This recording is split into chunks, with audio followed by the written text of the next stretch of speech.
다 함께 문법 공부해봅시다. 대은쌤과 함께하는 문법 공부. 문법 어렵지만 포기하지 마세요. 여러분 할 수 있어요. 안녕하세요. 여러분의 국어 선생님 김대은입니다. 오늘 오프닝 영상은 여러분들도 잘 알고 있는 홍진영의 사랑의 배터리를 개사를 해서 여러분들 문법 공부 포기하지 말라는 메시지를 담았습니다. 아마 많은 친구들이 문장 성분 할 때까지만 해도 어디서 한 번씩은 들어본 용어들이 나오고 어렵지 않네? 라는 느낌을 받은 친구들이 꽤 있을 텐데, 이제 지난 시간부터 문장의 종류 부분 들어가면서 혼문장, 겹문장 나오고, 또 겹문장 안에서 다시 이어진 문장, 아는 문장 나오기 시작하면서 막 머리가 뒤죽박죽, 이거 어떻게 하지? 나 이제 드디어 한계에 부딪힌 건가? 라는 생각을 하는 친구들이 꽤 있을 것 같습니다. 분명히 어려운 부분으로 또 한 단계 레벨이 업된 거는 사실이에요. 하지만 여러분들이 그렇다고 해서 지레 겁먹지 말고 포기하지 않았으면 하는 마음에서 노래를 준비를 했습니다. 재미있게 보셨길 바라고요.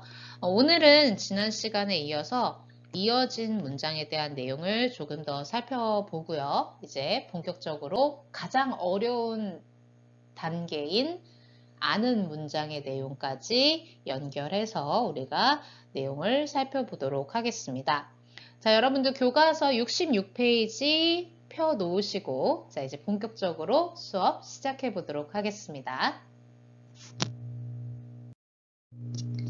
교과서 66페이지에서 우리가 이어진 문장의 개념과 그 구조, 짜임을 우리가 지난 시간에 살펴봤었는데요.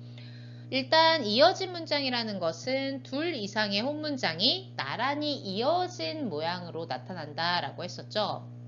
자, 그런데 이 두 개 이상의 혼문장이 어떤 말을 사용해서 문장이 서로 연결이 됐었느냐? 그게 바로 연결어미다 라는 것까지 우리가 살펴봤었습니다. 자, 그래서 정리를 하면 이어진 문장이라는 것은 두 개 이상의 혼문장이 연결어미에 의해 결합이 된 문장을 이어진 문장이라고 합니다. 자, 그 내용을 조금 여러분들 보기 쉽게 제가 그림으로 표현을 했는데요. 자, 이어진 문장의 짜임 다시 한번 정리를 하겠습니다. 이어진 문장은 겹문장에 해당이 되는 거였으니까 이어진 문장 안에는 주어 서술어 관계가 지금 그림처럼 몇 번 나타나야 됩니까? 그렇죠. 2번 이상은 나타나야 됩니다. 자, 그래서 제가 주어 1, 서술어 1, 그리고 주어 2, 서술어 2라고 표시를 해놨고요. 자, 그래서 이렇게 두 개의 혼문장이 존재하는데 이 두 개의 혼문장 사이를 뭐에 의해서 결합이 된다? 그렇죠. 연결어미라는 것에 의해서 이 두 개의 혼문장이 결합이 되는 거죠. 자, 그래서 그 연결어미로는 어떤 것들이 있었느냐? 지난 시간에 우리가 3번의 1번 문제를 풀어보면서 연결어미 몇 가지를 살펴봤습니다. 뭐뭐고, 뭐뭐면, 뭐뭐지만, 뭐뭐려고, 뭐뭐아서라는 연결어미들이 있고 이 연결어미들이 어디로 오게 되냐냐? 서술어 1이 우리 보통 이제 문장은 뭐뭐다로 끝나잖아요. 근데 그 뭐뭐다로 끝나는 그 다 자리에 다를 빼버리고 연결어미들이 대신 그 자리를 채워주면서 앞뒤 문장을 자연스럽게 나란히 이어지게끔 만들어서 그 자체가 하나의 이어진 문장이 되게끔 만들어주고 있었죠. 자, 그래서 연결어미까지 우리가 살펴봤었습니다. 정리가 되셨나요? 네, 그러면 이제 이어진 문장도 또 다시 그 안에서 크게 두 가지 정도로 나눌 수가 있어요. 두 개의 종류로 나눠집니다. 그 기준은요. 이 앞뒤로 연결된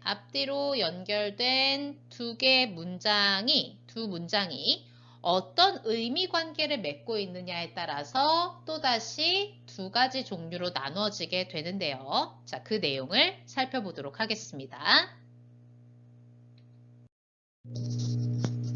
교과서 66페이지 3번의 2번 문제를 보도록 하겠습니다. 지난 시간에 살펴봤던 5개의 이어진 문장의 예문들을 다음과 같이 나누고 적절한 이름을 연결해보자 라고 되어 있습니다. 자, 나누는 기준은요. 이어진 두 문장이 나열, 대조의 의미관계로 이어져 있느냐 아니면 앞문장이 뒷문장의 원인, 조건, 의도의 의미관계로 이어져 있느냐에 따라서 한번 나눠보도록 하겠습니다. 자, 1번 문장 볼까요? 비가 오고 바람이 분다. 자, 나란히 이어진 두 개의 문장이 어떤 의미관계로 이어져 있는지 한번 생각해 볼까요? 어떻습니까? 그렇죠. 나열의 의미관계로 이어져 있네요. 비가 오고 바람이 분다. 두 개의 사실을 나열하고 있는 거죠. 자, 그 다음 2번 문장 보도록 할게요. 비가 오면 곡식이 잘 자란다. 자, 어떤 의미관계로 이어져 있는 것 같습니까? 그렇죠. 비가 오면, 즉 비가 온다는 조건이 있으면 곡식이 잘 자란다. 그러면은 앞문장이 뒷문장의 조건이 되고 있네요. 자, 그래서 2번 역시 앞문장이 뒷문장의 원인, 조건, 의도의 의미관계로 이어진 문장 칸에다가 2번을 넣어주면 되겠죠. 자, 이미 1번, 2번은 교과서에서 채워놨습니다. 자, 그러면 이제 3번부터 우리가 직접 해봐야 되는데 3번을 보도록 할게요. 비가 오지만 날씨가 춥지 않다. 자, 이거는 어떤 의미관계로 이어진 것 같습니까? 그렇죠. 대조입니다. 대조. 비는 오는데 날씨는 춥지 않아요. 둘 사이의 차이의 의미관계로 지금 연결이 되어 있으니까 대조도 대조. 자, 그러면은 1번 옆에 여러분들 3번을 추가해 주시면 됩니다. 이렇게. 자, 그럼 4번 해볼까요? 4번. 우리는 비를 피하려고 가게로 들어갔다. 자, 어떤 의미관계로 이어져 있는 것 같습니까? 그렇죠. 앞문장. 우리는 비를 피하려고 라니까 이거는 어떤 의도를 가지고 있죠. 자, 의도를 가지고 한 행동이 뭡니까? 뒷문장에 나와 있는 가게로 들어갔다가 되는 거니까. 자, 그러니까 앞문장이 뒷문장에 의도의 의미관계로 이어진 문장, 즉 2번 옆에 여러분들 4번을 추가해 주시면 되죠. 자, 5번 볼게요. 마지막 5번. 비가 그치지 않아서 우리는 축구를 하지 못했다. 자, 이건 어떤 의미관계 같습니까?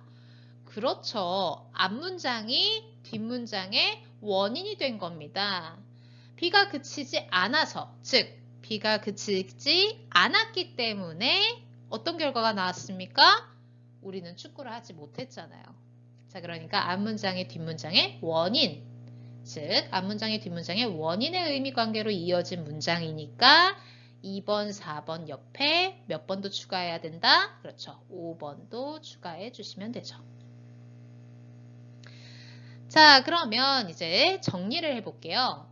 이어진 문장은 앞뒤로 이어진 두 문장이 어떤 의미관계를 맺고 있느냐에 따라서 두 가지 종류로 다시 나눌 수가 있는데 두 문장이 나열, 대조의 의미관계로 이어진 문장처럼 앞뒤 문장이 서로 의미에 영향을 주지 않는 문장을 뭐라고 부르냐면 대등하게 이어진 문장이라고 부릅니다. 서로 대등하다 보니까 이 대등하게 이어진 문장의 특징은요. 앞뒤 문장의 순서를 뒤바꿔도 의미가 똑같습니다. 바뀌지 않아요. 왜요? 여러분들 수학할 때도 이꼴이라고 하는 그 대등부호를 사이에 두고는 이렇게 순서를 뒤바꿔도 그 값이 변하지 않잖아요. 마찬가지입니다. 대등하게 이어진 문장은 앞뒤 문장을 바꿔도 순서를 뒤바꿔도 의미가 달라지지 않아요. 자, 반면에 앞문장이 뒷문장의 원인, 조건, 의도의 의미관계로 이어진 문장은 우리가 뭐라고 부르게 되냐면 종속적으로 이어진 문장이라고 부르게 되는데요. 이 종속이란 말은 누군가에게 속하게 된다라는 의미로 앞뒤 문장의 의미가 서로 관련이 있게 됩니다. 서로 영향을 줘요. 주로 이제 앞문장이 뒷문장에 영향을 많이 주게 되는데 이게 서로 밀접한 관련이 있다 보니까 이 앞문장과 뒷문장의 순서를 뒤바꿔 버리면은 아예 다른 의미가 되어 버립니다. 자, 그래서 여러분들 다시 정리를 하면 이어진 문장에는 두 문장이 어떤 문장 의미 관계를 맺고 있느냐에 따라서 두 가지로 나눠지는데 두 문장이 나열 대조의 의미 관계로 서로 앞뒤의 문장이 서로 의미가 어떤 관련이 없다, 서로 영향을 미치지 않는다 라고 하면은 대등하게 이어진 문장이라고 하시면 되고요. 앞문장이 뒷문장의 원인, 조건, 의도의 의미 관계, 즉 앞문장이 뒷문장에 영향을 주는 밀접한 관련이 있는 의미를 지니고 있다 하면은 종속적으로 이어진 문장이라고 구분을 해내셔야 합니다. 하실 수 있겠죠? 자, 넘어갈게요. 이어진 문장에 대해 최종적으로 정리하겠습니다. 자, 이어진 문장은 두 가지 종류로 나눌 수가 있는데 대등하게 이어진 문장과 종속적으로 이어진 문장으로 나눌 수 있습니다. 대등하게 이어진 문장이라는 것은 둘 이상의 혼문장이 나열, 대조, 선택 등의 의미 관계로 대등하게 연결된 문장을 말합니다. 주로 연결어미 뭐뭐고, 뭐뭐며, 뭐뭐거나, 뭐뭐지만, 뭐뭐든지 등을 통해서 연결이 되는데요. 이렇게 연결어미를 외우는 것도 하나의 방법이 될 수 있지만 대등하게 이어진 문장인지 아닌지를 확인할 수 있는 가장 쉬운 방법은 아까도 말씀드렸듯이 앞뒤 문장의 순서를 뒤집어 보는 겁니다.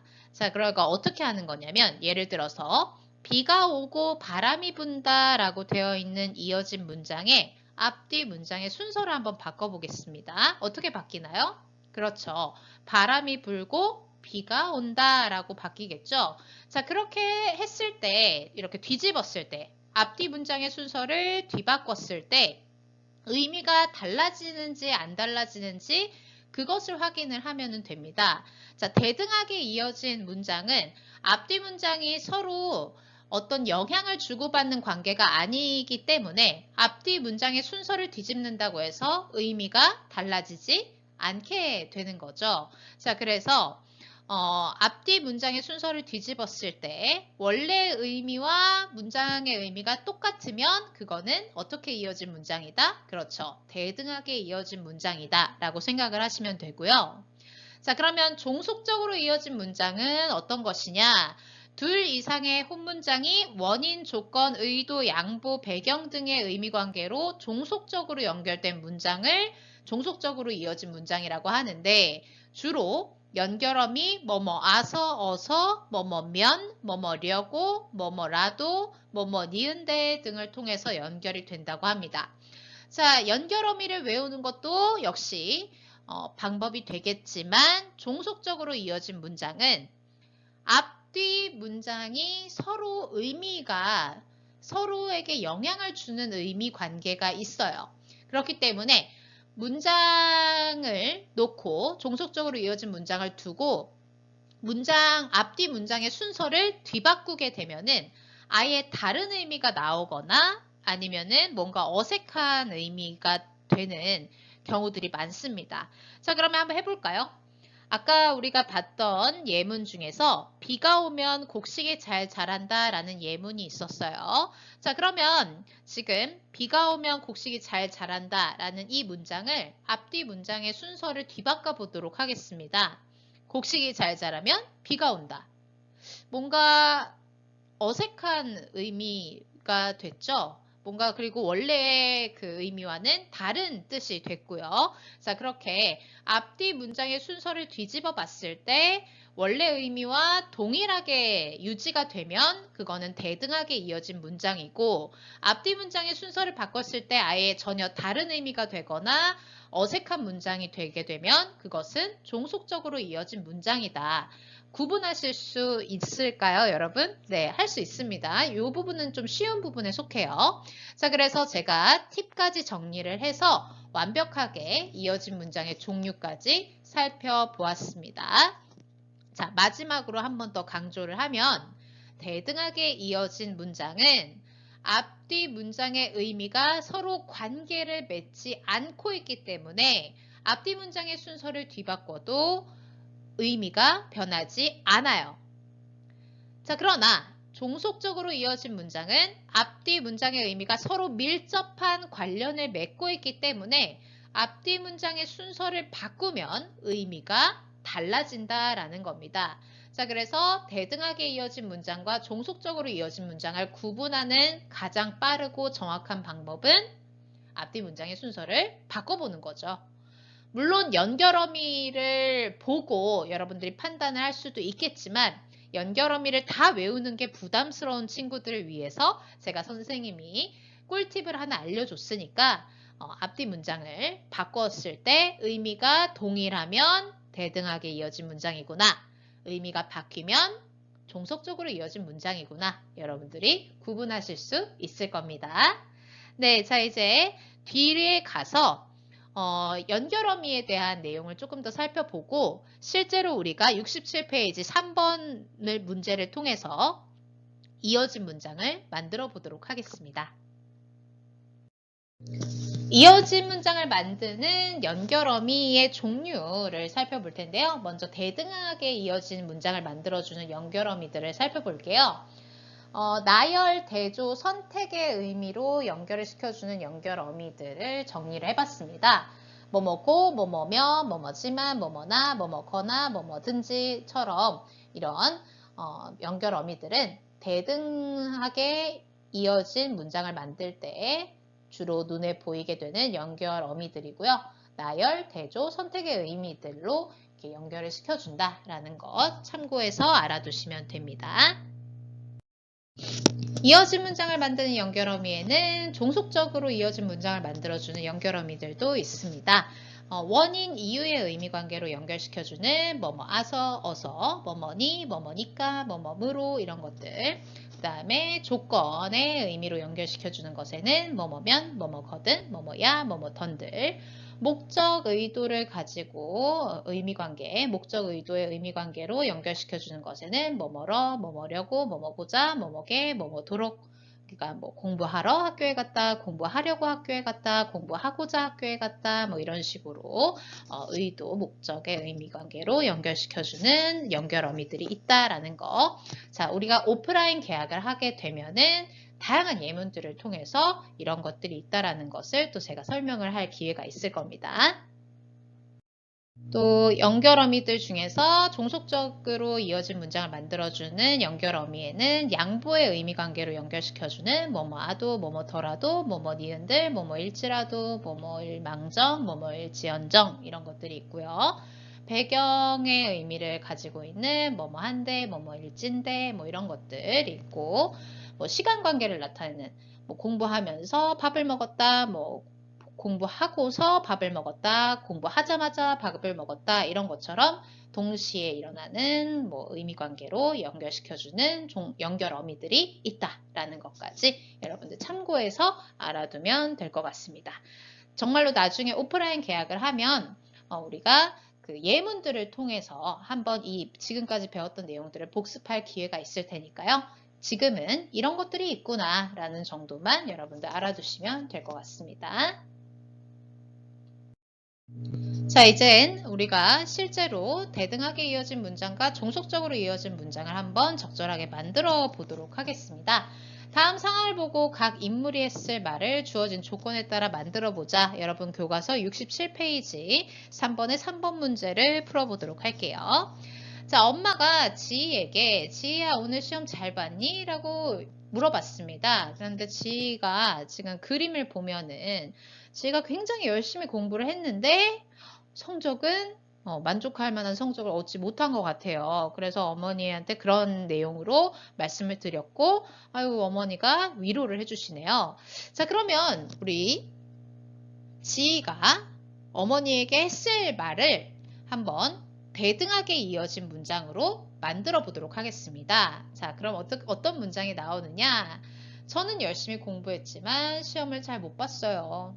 아니면 이걸 바꿔도 되겠죠? 시험을 잘 못 봤지만 그래도 전 열심히 공부했어요. 이런 식으로 바꿀 수도 있겠죠. 자, 그 다음 걸 볼게요. 승호야, 오늘 나 대신 청소해 줄 수 있어? 내가 급한 일이 생겨서 라고 합니다. 자, 그랬더니만 우리의 승호가 친구하고 뭔가 딜을 하는 것 같습니다. 뭔가 조건을 제시를 하고 그 조건을 우리 친구가 받아들였어요. 그래서 좋아. 그럼 내가 읽고 싶다고 했던 책을 빌려줄게. 자, 조건이 뭔가 빌려주는 조건으로 청소를 해주겠다라고 한 것 같습니다. 자, 그러니까 지금 이 승호가 친구에게 했을 적절한 말을 종속적으로 이어진 문장으로 한번 만들어 보면 우리 조건을 제시를 하는 거였을 때 사용하는 그 연결 어미 중에 뭐뭐면이라는 거 있었죠. 그 말을 넣어서 그러면 만들어 보면 나에게 책을 빌려주면 내가 대신 청소를 해줄게 라는 식으로 자연스럽게 만들 수 있겠죠. 자, 그래서 여러분들 느끼셨을지 모르겠는데 우리가 일상생활에서 하는 말이나 아니면 우리가 쓰는 글 속에서 주로 혼문장보다는 격문장의 스타일로 말을 하거나 글을 쓰는 경우가 훨씬 더 많습니다. 그래서 이제 뒤에 가면은 혼문장으로 썼을 때의 문장의 느낌과 또 격문장으로 문장을 썼을 때 느낌이 어떤 식으로 다르고 또 어떤 장점과 단점이 있는지 그런 것들도 이제 배울 기회가 있을 거거든요. 자, 일단 여기까지 해서 이어진 문장에 대한 내용은 정리를 하도록 하겠습니다. 자, 이제 다음 페이지부터는 아는 문장에 대한 이야기로 넘어가 볼게요. 교과서 68페이지부터 아는 문장에 대한 내용이 나오게 되는데요. 자, 지난 시간에 우리가 격문장의 종류 배우면서 아는 문장의 개념도 함께 살펴봤었습니다. 자, 아는 문장이라는 것은 어떤 것을 아는 문장이라고 했었냐면 다른 혼문장을 자신의 문장 성분으로 안고 있는 문장을 아는 문장이라고 했었고요. 다른 문장 속으로 들어가서 하나의 문장 성분처럼 쓰이고 있는 혼문장을 안긴 문장이라고 한다고 했습니다. 자, 이렇게 말로만 설명을 하면 여러분들이 이해하는데 어려움이 있을 것 같아서요. 제가 또 그림으로 한번 그려봤거든요. 자, 아는 문장의 짜임은 주어원, 서술어원, 즉 하나의 혼문장 사이에 주어 to, 서술어 to라는 또 다른 혼문장이 들어가 있어요. 들어가서 이 주어 to, 서술어 to에 해당하는 이 혼문장이 그 주어원, 서술어원 사이에서 하나의 문장 성분처럼 기능을 하고 있는, 그래서 지금 이 주어 to, 서술어 to 이렇게 쏙 들어가서 안겨져 있는 문장을 안긴 문장이라고 하고 이 부분을 한 글자로 절이라고도 부르고요. 안긴 문장을 포함하고 있는 전체 큰 문장을 안은 문장이라고 한다는 겁니다. 자, 안긴 문장의 개념을 조금 더 설명을 하면 안긴 문장 역시 주어 서술어 관계를 갖추고는 있어요. 하지만 독립적으로 쓰이지는 못하고 다른 문장 안으로 들어가서 그 문장의 문장 성분으로 기능을 하게끔 되어 있는 것이 안긴 문장이고 이 안긴 문장을 포함하고 있는 전체 문장을 안은 문장이라고 한다. 이렇게 하면 조금 이해가 되실까요? 네. 역시 문법은 예문을 보면서 이해하는 것이 좋겠죠. 자, 그래서 그 다음 문제를 보면서 우리가 예문을 통해서 아는 문장의 개념을 살펴보도록 하겠습니다. 다음 활동을 해보면서 아는 문장의 짜임을 알아보자 라고 되어 있네요. 자, 1번과 2번의 목적어를 살펴보고 그 차이점을 알아보자 라고 되어 있습니다. 자, 1번 문장 우리는 진실을 알았다 해서 목적어는 그렇죠. 진실을이 될 거고요. 2번 문장 우리는 그가 떠났음을 알았다 해서 목적어에 해당하는 부분을 밑줄 치라고 하면 그렇죠. 그가 떠났음을까지가 목적어가 되는 겁니다. 자, 그런데 차이점이 딱 보이죠? 1번에서는 단어인 진실이라는 즉 명사에 조사을이 붙어서 목적어로 쓰였습니다. 그런데 2번 같은 경우는 지금 목적어에 해당하는 부분이 또다시 주어와 서술어로 나누고 있죠. 그가 떠났다라는 주어 서술어의 구조를 갖추고 있는데 거기에 을이 붙어서 목적어로 쓰였습니다. 즉 문장인 그가 떠났다에 을이 붙어서 목적어로 쓰이고 있는 거죠. 자, 그러니까 지금 2번 문장 같은 경우는 주어 서술어 관계가 한 문장 속에서 몇 번 나타나고 있습니까? 그렇죠. 2번 나타나고 있죠. 자, 주어 1은 뭔데요? 우리는이 될 거고 우리는의 짝꿍 서술어 1은 뭡니까? 알았다가 될 겁니다. 자, 그리고요. 주어 2는 뭐가 되는 겁니까? 그렇죠. 그가가 되는 거고 주어 2 그가의 짝꿍 서술어 2는 떠났다가 되는 거죠. 그러니까 지금 견문장인 거고 주어 1, 주어 1, 서술어 1 사이에 주어 2, 서술어 2가 쏙 들어가 있는 거니까 이런 것이 아는 문장이 되는 거죠. 자, 그 다음 내용을 볼게요. 2번 문제 보겠습니다. 1번에서 2번 문장, 2번 예문을 바탕으로 아는 문장과 안긴 문장을 알아보자 라고 되어 있습니다. 우리는 그가 떠났음을 알았다. 이 문장을 두 개의 문장으로 나눠 봅시다. 어떻게 나눌 수 있습니까? 그렇죠. 그가 떠났다 라는 문장 하나와 우리는 알았다 라는 문장 하나로 나눌 수 있죠. 자, 그래서 이 두 혼문장을 하나의 견문장, 하나의 아는 문장으로 만든 결과가 우리는 그가 떠났음을 알았다가 됐습니다. 자, 그러면 지금 안기게 된 거, 다른 문장 속으로 들어가게 된 문장은 뭡니까? 그렇죠. 그가 떠났다라는 문장이 그 안으로 쏙 우리는 알았다라는 문장, 다른 문장 안으로 쏙 들어가서 폭 안겼죠? 자, 이렇게 다른 문장 속에서 문장 안으로 들어가서 그 문장, 다른 문장 안에 문장 성분처럼 쓰이고 있는 문장을 뭐라고 부른다? 안긴 문장이라고 부르고 이 안긴 문장을 포함하고 있는 전체 문장, 즉 다른 문장을 자신의 문장 성분으로 안고 있는 문장을 뭐라고 부른다? 아는 문장이라고 부른다. 자, 그래서 위 그림에서 안긴 문장의 종류를 써보자 라고 하는데 자, 그러니까 안긴 문장이 문장 안에서 어떤 역할을 하느냐에 따라서 또다시 아는 문장의 종류를 나눌 수가 있어요. 나눌 수 있는데 자, 그러면 지금 우리는 그가 떠났음을 알았다라는 이 문장에서 안긴 문장 그가 떠났다라는 것은 지금 어떻게 쏙 들어갔었습니까? 그가 떠났음을 이라고 해서 이 그가 떠났다라는 문장이 우리는 알았다 사이에 들어가면서 어떤 문장 성분으로 역할을 하고 있습니까? 목적어로 역할을 하고 있죠. 자, 목적어로 역할을 하고 있다는 건 어떻게 알았어요? 조사을이 딱 보이잖아. 그러면 얘들아, 조사는 누구 뒤에만 붙을 수 있다 그랬니?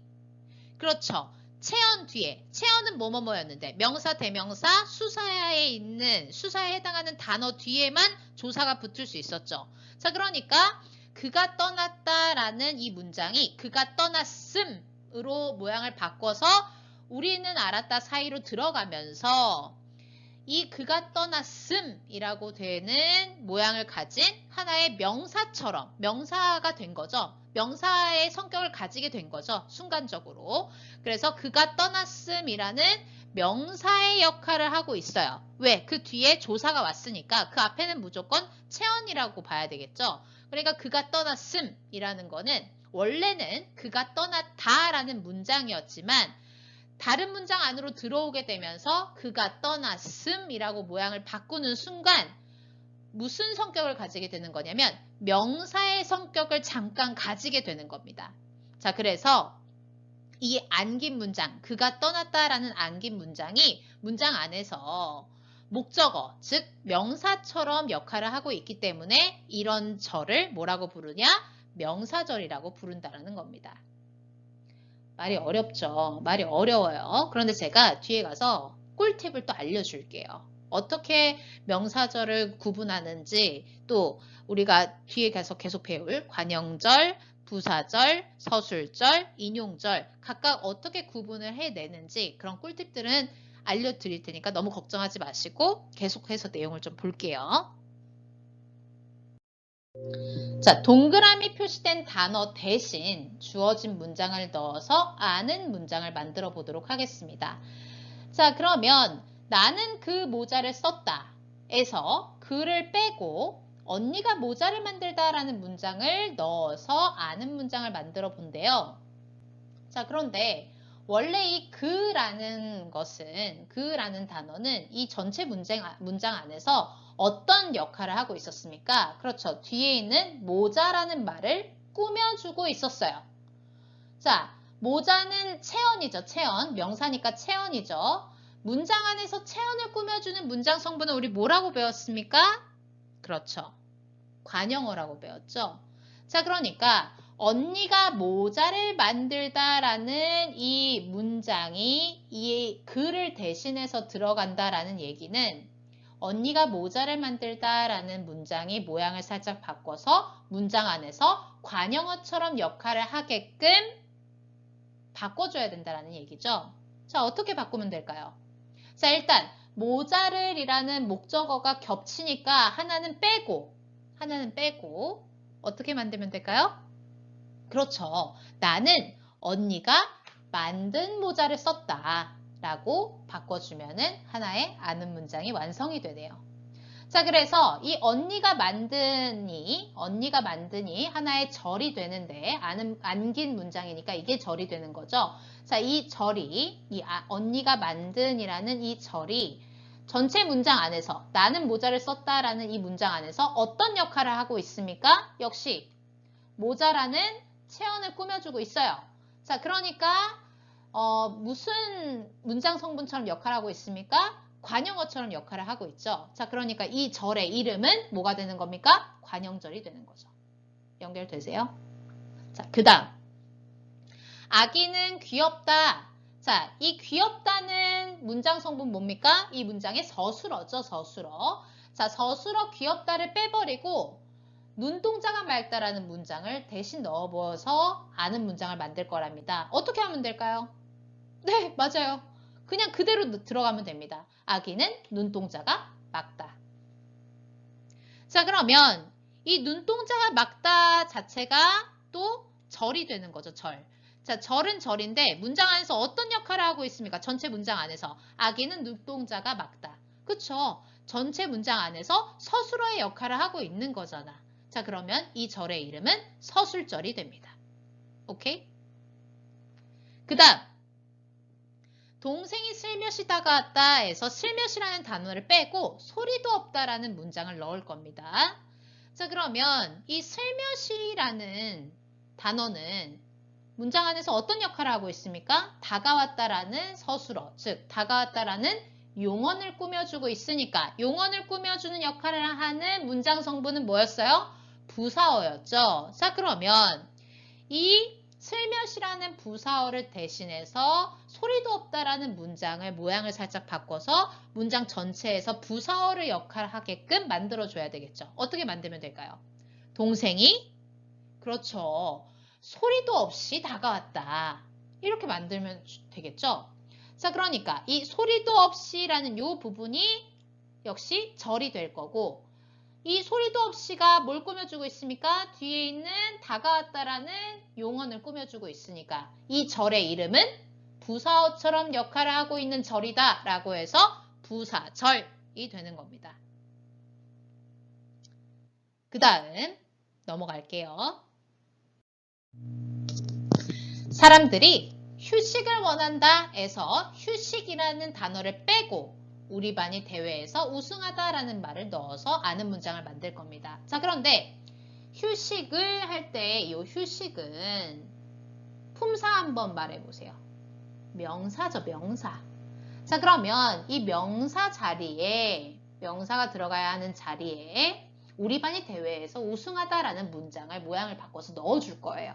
어떻게 넣으면 될까요? 그렇지. 사람들이 우리 반이 대회에서 우승하기를 원한다 라고 넣어주면 되겠죠. 자, 그래서 이 부분이 절이 되는 거고, 여기, 우리 반이 대회에서 우승하기를이 절이 되는 건데, 문장 안에서 명사처럼 기능을 해서 전체 문장 안에서는 목적어의 역할을 하고 있으니까, 안긴 문장의 이름은 명사절이 되는 겁니다. 할 수 있겠죠? 자, 그 다음. 민수는 생각을 말했을 뿐이다 라는데 이 생각의 구체적인 내용, 나는 가지 않겠다 라는 이 말 자체, 민수가 한 말을 그대로 집어넣으면 인용절이 되는 겁니다. 자, 그러면 어떻게 넣으면 될까요? 여러분들 왜 따옴표 넣고 뒤에 뭐뭐라고 말했다라는 문장 본 적 있죠? 자, 민수는 나는 가지 않겠다 라고 따옴표 넣고 하면은 뭐뭐라고 라는 조사를 넣어주시면 되고요. 이 따옴표 안 넣고 간접 인용으로 할 거면은 자기는 가지 않겠다. 요 고라는 조사를 넣어주면 됩니다. 라고 고. 이게 바로 다른 사람의 말을 갖다 쓰는 인용절이 되는 거예요. 오케이?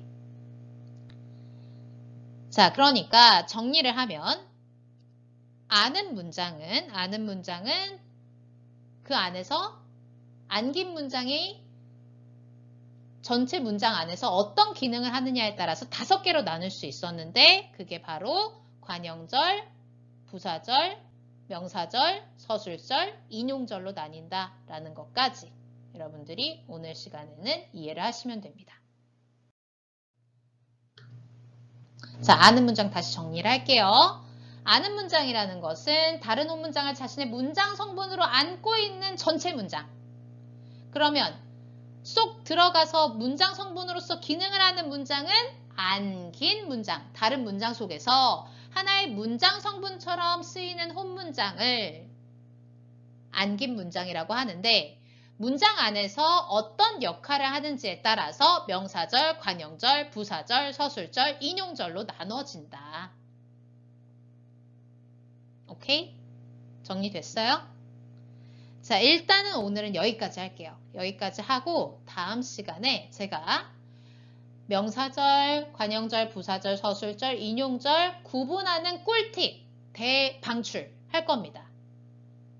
그리고 혼문장과 겹문장을 썼을 때 어떤 식으로 장단점이 존재하는지 그런 것까지 알아보고 이제 우리 문법 단원을 끝내도록 할게요. 오늘 정말 고생 많으셨습니다. 수고하셨어요.